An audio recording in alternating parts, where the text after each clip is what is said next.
آئیے اس خوبصورت شعری سفر کو ایک قدم اور آگے بڑھاتے ہیں. صرف 2 معتبر شاعر میری فہرست میں ہے. بزرگ اور محترم شاعر، بہت ہی کوہنا مشق شاعر، امروہہ کی علمی، ادبی اور تہذیبی سرزمین کا وہ باکمال شاعر جو شہرت کی خواہش اور ستائش کی تمنا سے دور رہ کر گزشتہ تقریباً 50-60 برسوں سے خدمت شعر و ادب میں مصروف ہے. اس سے پہلے کہ وہ اپنا کلام پیش کریں، میں آپ حضرات سے گزارش کرنا چاہتا ہوں کہ اپنے بزرگوں کا احترام کرنا ہم سب کا فرض بھی ہے اور ذمہ داری بھی. اگر ہم بزرگوں کا احترام کرتے ہیں تو ان پر کوئی احسان نہیں کرتے. ایک بار زوردار تالیوں سے آپ حضرت شیدہ امروہوی کا استقبال کریں.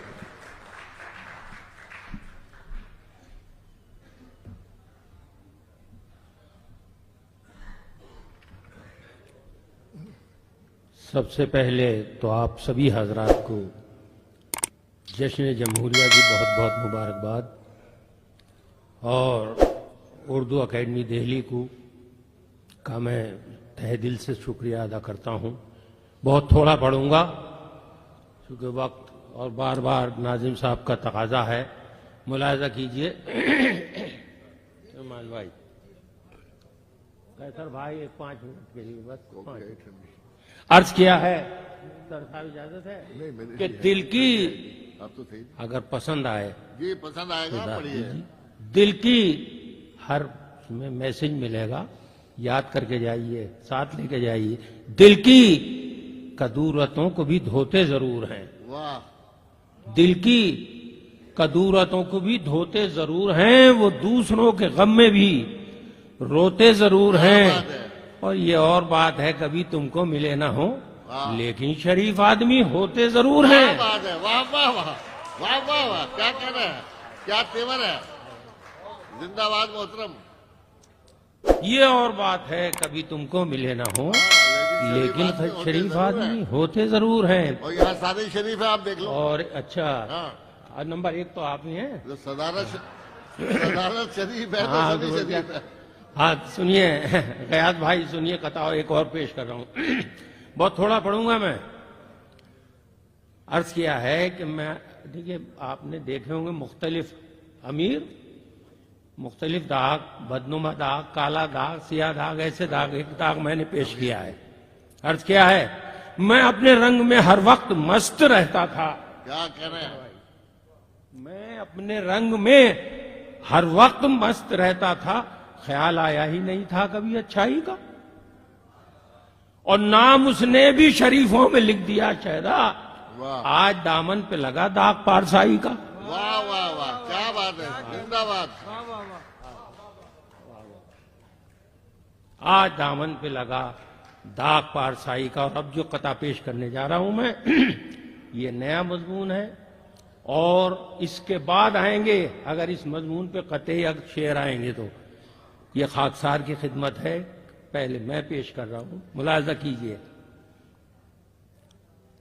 سرے محفل، نعمان بھائی، سرے محفل کچھ ان کے واسطے سوچا نہیں جاتا. سرے محفل کچھ ان کے واسطے سوچا نہیں جاتا، کوئی پتھر بھی ان کے سمت کو پھینکا نہیں جاتا. اور محبت کس قدر محتاط کر دیتی ہے انسان کو، جدھر نظارہ ممکن ہے ادھر دیکھا نہیں جاتا. کیا کہنا ہے. واہ واہ بہت عمدہ. جدھر نظارہ ممکن ہے ادھر دیکھا نہیں جاتا.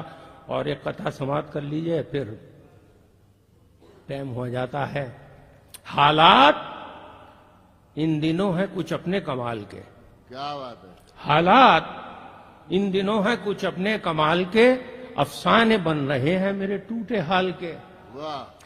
اور خود اپنے سر کو کر لیا میں نے لہو لہان، پچھتا رہا ہوں غیر پہ پتھر اچھال کے. کیا بات ہے. واہ واہ واہ واہ واہ واہ. زندہ باد. اب یہ ساگر بھائی کہیں گے کہ ترنم سے تو آتا ہی نہیں پڑھنا انہیں. 2 شعر، ایک مطلع ایک شعر بس. پڑھتا تو پوری غزالی. سماعت کیجئے.